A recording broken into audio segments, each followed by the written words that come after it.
Operation tiger संदर्भात काय ठरलेलं आहे? नाही, ऑपरेशन टायगर हा विषय जो आहे हा संघटनेपुरता मर्यादित आहे आणि हे जे नाव आहे हे तुमच्या सगळ्यांच्या मुखातून अतिशय चांगलं दिलेलं गेलेलं नाव आहे. आमच्या पक्षामध्ये कुठच्याही मिशनची आवश्यकता नाही, ऑपरेशनची आवश्यकता नाही. गेल्या 2.5 वर्षामध्ये माननीय एकनाथ शिंदे साहेबांनी महाराष्ट्राच्या विकासासाठी केलेलं काम आणि शिवसेना म्हणून वंदनीय बाळासाहेबांचा पुढे नेलेला विचार यामुळं युबीटीतली लोक आपणहून शिंदे साहेबांकडे अट्रॅक्ट होत आहेत, आपणहून शिंदे साहेबांच्या शिवसेनेमध्ये येत आहेत. त्याच्यामुळे कुठच्याही ऑपरेशनची आवश्यकता आहे असं मला वाटत नाही. मोठ्या पद्धतीनं युबीटीतनं किंवा अन्य पक्षातनं येण्याचा शिवसेनेतला ओघ जो आहे तो दररोज तुम्ही बघताय. काल देखील कोकणातले राजन साळवी माजी आमदार, राजापूर लांजा साखरपा मतदारसंघाचे, यांनी देखील शिवसेनेचा धनुष्यबाण हातात घेतलेला आहे. काल प्रताप जाधव यांच्या स्नेहभोजनाला उबाटाच्या 3 खासदारांनी हजेरी लावली होती.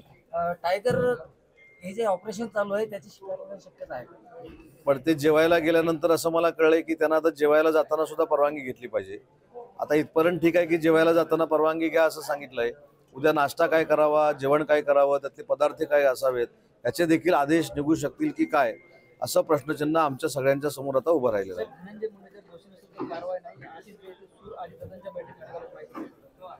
राष्ट्रवादी काँग्रेस पार्टीचा वैयक्तिक विषय आहे.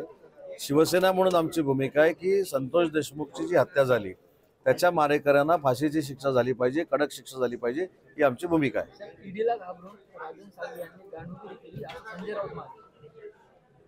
काय म्हणाले? 15 दिवसापूर्वी राजन साळवींसारखा माणूस नव्हता, राजन साळवींसारखा निष्ठावान नव्हता, राजन साळवींसारखा कार्यक्षम आमदार नव्हता, राजन साळवींसारखा कडवट शिवसैनिक नव्हता, राजन साळवींसारखा मातब्बर नेता नव्हता, राजन साळवींसारखा धूर्त राजकारणी नव्हता. हे सगळ्या उपाध्या आहेत, यांनीच त्यांना लावल्या होत्या. पण ते बाजूला गेले की ते आता दोषी ठरले. त्याच्यामुळे मला असं वाटतं की त्यांच्याकडे जोपर्यंत लोक असतात त्यावेळी ते स्वाभिमानी असतात आणि दुसरीकडे गेल्यानंतर गद्दार असतात. तो आता अनुभव राजन साळवींना पण आलेला आहे. साहेब, नाशिकमध्ये भाजप आणि शिवसेनेत पोलवार झाला आहे. गिरीश महाजन यांनी बैठक घेतली. मला असं वाटतं की महायुती आमची अभेद्य आहे. एकनाथ शिंदे साहेब, देवेंद्रजी, अजितदादांच्या नेतृत्वाखाली.